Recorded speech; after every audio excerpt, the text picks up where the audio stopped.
நம்ம பாலக் பன்னீர் எப்படி பண்ணுறது பார்க்கலாம். நான் ஒரு பஞ்ச் பாலக்கை க்ளீன் பண்ணி ட்ரைன் பண்ணி வச்சுருக்கேன். அதை இப்போது இந்த பேனில் போட்டு நல்லா பாயில் பண்ணலாம்.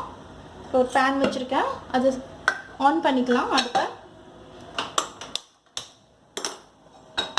இந்த பேன் வச்சுட்டு கொஞ்சம் வாட்டர் ஊற்றி இப்போ அந்த பாலக்கை இதில் போட்டு பாயில் பண்ணலாம்.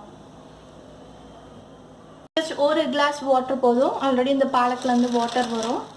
இந்த பாலக்கை இதில் போட்டுடலாம். இந்த பேனில் இந்த பாலக் ஒரு 2 to 3 minutes பாயில் ஆகட்டும். ஓவர் குக் ஆகக்கூடாது. ஸோ இந்த பாலக் இதில் போட்டு கொஞ்சம் பாயில் ஆகட்டும் 2 to 3 minutes.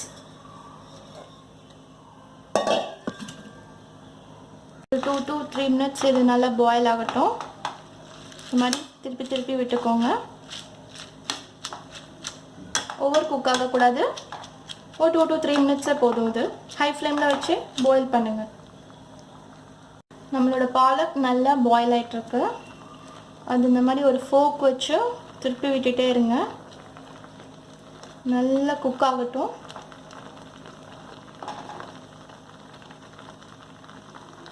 நம்மளோட பாலக் நல்லா பாயில் ஆகிடுச்சு. ஸோ இது ஓவர் குக் ஆகக்கூடாது. அதனால் இந்த ஸ்டேஜில் இதை ஆஃப் பண்ணிடலாம்.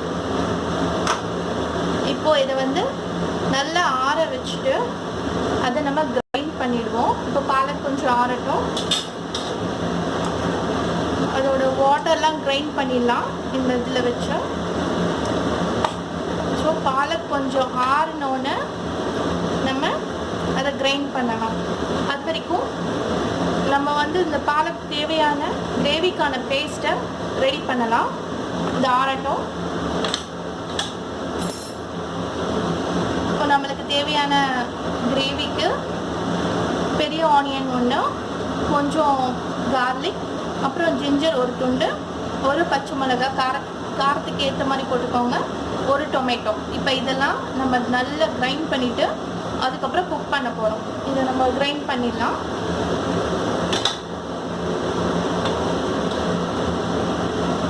பச்சை மிளகாய் ஒன்று, ஜிஞ்சர் ஒரு துண்டு, கொஞ்சம் கார்லிக், டொமேட்டோ, நான் வந்து ஆனியன் ஆட் பண்ணுறேன். இதை நல்லா கிரைண்ட் பண்ணிடலாம்.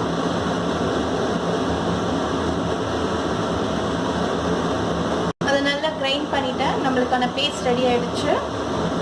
இப்போது இன்னொரு பேன் எடுத்து அடுப்பில் வச்சு அதை ஆன் பண்ணிவிட்டு பேன் நல்லா சூடானோன்னு கொஞ்சம் பட்டர் போட்டு பன்னீரை லைட்டாக ஃப்ரை பண்ணி எடுத்துக்கலாம். பேன் நல்லா சூடாகட்டும். பேன் சூடாகிடுச்சு. அதில் கொஞ்சம் பட்டர் ஆட் பண்ணிடலாம். சிம்லயே வச்சுக்கோங்க. ஒரு ஸ்பூன் பட்டர் ஆட் பண்ணிவிட்டு இது நம்ம பன்னீரை லைட்டாக ஃப்ரை பண்ணலாம். ரொம்ப டீப் ஃப்ரை வேணாம், லைட்டாக ஃப்ரை பண்ணிக்கலாம். சிம்லேயே வச்சுக்கோங்க. பன்னீரை ஒன்று ஒன்றா போட்டு அதை லைட்டாக ஃப்ரை பண்ணலாம்.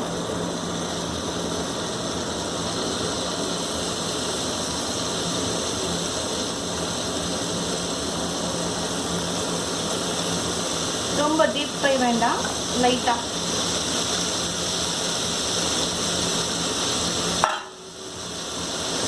இந்த லைட்டாக திருப்பி விட்டுட்டே இருங்க. ஓவர் குக் ஆகிடக்கூடாது.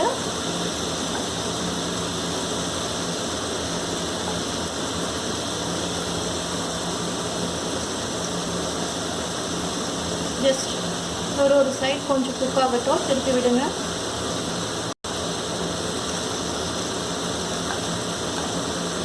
லைட் ப்ரௌன் வந்தோன்னே அதை ஒரு கப்பில் மாற்றிடுங்க. பாருங்கள், இந்த மாதிரி லைட்டாக. ஓவர் குக் ஆகுனா பன்னீர் சாஃப்டாக இருக்காது.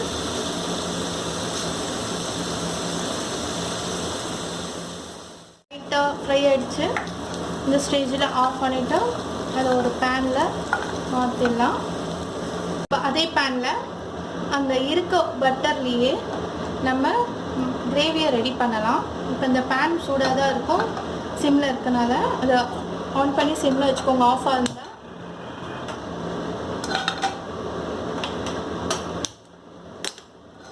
சிம்மில் வச்சுக்கோங்க.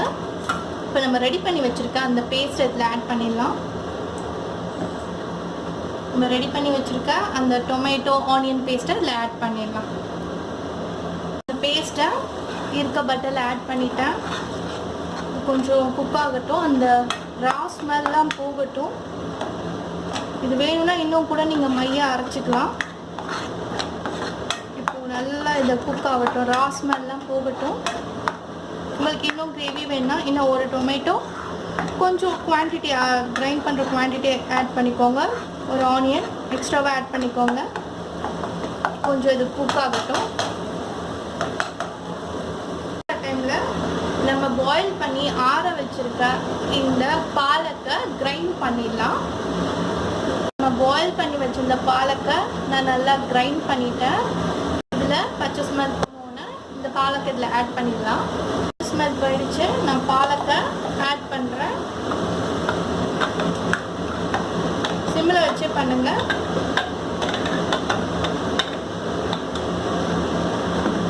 லைட்டாக வாட்டர் ஸ்ப்ரெட் பண்ணிக்கலாம். அது கொஞ்சம் 2-3 மினிட்ஸ் இது அடுப்புலேயே இருக்கட்டும். அந்த பாலக் ஒரு 2-3 மினிட்ஸ் இதில் குக் ஆகட்டும். ஆல்ரெடி இது நம்ம பாயில் பண்ணிட்டோம், ஹாஃப் குக்காக இருக்குது. இன்னும் கொஞ்சம் இந்த பச்சை ஸ்மெல், இந்த பாலக்கோட அந்த ஸ்மெல்லும் போயிட்டு நம்ம அரைச்சி போட்ட அந்த பேஸ்ட்டோட நல்லா மிக்ஸ் ஆகணும். ஸோ 2-3 மினிட்ஸ் நல்லா அதை பாயில் குக் ஆகட்டும். கொஞ்சம் கிண்டிகிட்டே இருங்க. மீடியம்லேயே வைங்க, ஹை ஸ்பீட் வேண்டாம். இந்த ஸ்டேஜில் சால்ட் ஆட் பண்ணலாம். தேவையான அளவு உப்பு போட்டுக்கோங்க. நல்லா மிக்ஸ் பண்ணி நல்லா அதை மிக்ஸ் பண்ணிகிட்டே இருங்க சிம்மில் வச்சு. ரொம்ப ஓவர் குக்கும் பண்ண வேணாம். அந்த அப்புறம் கீரை வந்து கசக்க ஆரம்பிச்சிடும் நம்மளுக்கு. ஒரு நல்லா ஒரு 2-3 மினிட்ஸ் அதுவே நல்லா குக் ஆனோன்னே அதுலேருந்து அந்த பாயில் மாதிரி வர ஆரம்பிக்கும். நல்லா குக் ஆனோன்னே இந்த பன்னீர் ஆட் பண்ணலாம். அங்கே இது நல்லா குக் ஆகிடுச்சு. ஸோ 2-3 மினிட்ஸ் வச்சுட்டு பன்னீர் ஆட் பண்ணிட்டு ஆஃப் பண்ணலாம். நல்லா குக் ஆகிடுச்சு. இப்போ நம்ம ஃப்ரை பண்ணி வச்சுருக்க பன்னீரை இதில் ஆட் பண்ணிக்கலாம். இந்த பன்னீரோடு சேர்ந்து ஒரு 1 மினிட் அடுப்பில் வைமா போதும்.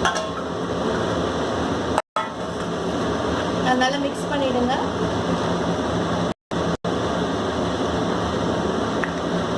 ஒரு நிமிஷம் அது அடுப்பில் இருக்கட்டும். இந்த பன்னீரோடு சேர்ந்து இந்த கிரேவி நல்லா மிக்ஸ் ஆகட்டும்.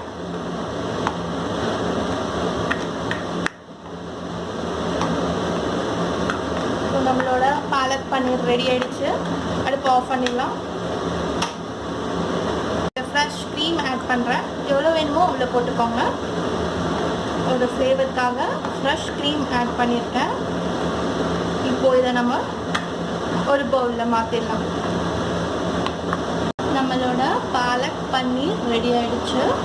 உங்களுக்கு இந்த வீடியோ பிடிச்சிருந்தா சப்ஸ்கிரைப் பண்ணுங்கள், லைக் பண்ணுங்கள், ஷேர் பண்ணுங்கள். நெக்ஸ்ட் வீடியோவில் பார்க்கலாம். தேங்க்யூ.